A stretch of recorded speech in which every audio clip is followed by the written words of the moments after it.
Bonjour, je suis Serge Ruquet, l'auteur de Solutions Miracles. On m'a demandé de vous parler un petit peu du bouquin, alors voilà. Avec Solutions Miracles, j'ai voulu écrire un polar qui mélange l'humour et l'action. L'action, elle se déroule à Aix-en-Provence durant l'été 75.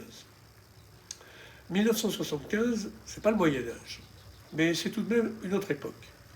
Je vous en parlerai peut-être plus en détail une autre fois.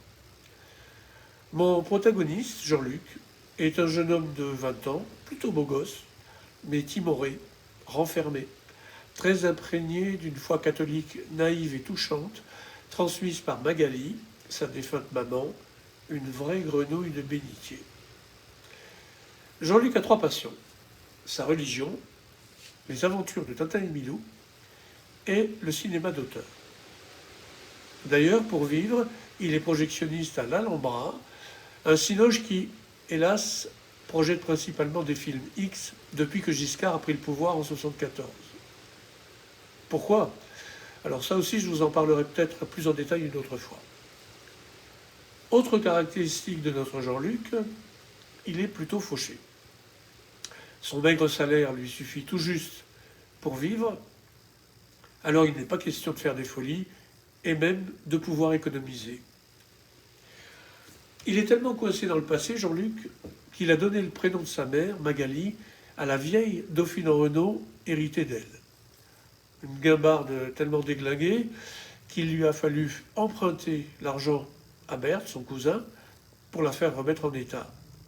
Car bien sûr, impossible de se résoudre à envoyer à la casse cet avatar de maman toujours en vie.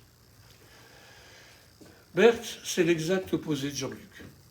Athée, bon vivant, fumeur, buveur, hédoniste, fréquentant les prostituées et les salles de cinéma X, dont celle de Jean-Luc d'ailleurs, Berthe est aussi extravertie que l'autre est introvertie. Malgré cette opposition, une relation quasi fraternelle les unit, parce qu'ils ont été élevés ensemble depuis toujours par Magali.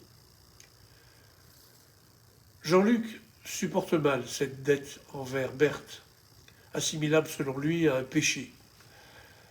Or, il se trouve que, justement, Berthe lui donne une piste pour qu'il puisse rembourser. Et c'est là que tout se gâte. Car Jean-Luc va en fait tomber dans un piège mortel. La mafia le saisit dans ses griffes, il ne lui reste plus que 3 jours à vivre. Berthe n'y est pour rien. Il était de bonne foi quand il lui a refilé ce tuyau, hélas pourri. Inventif et dynamique, comme il va donc chercher et trouver la solution miracle, le truc de dingue qui, selon lui, va sauver son bien-aimé cousin. Alors, c'est quoi la solution miracle? Ça va vraiment marcher? La réponse est dans le livre.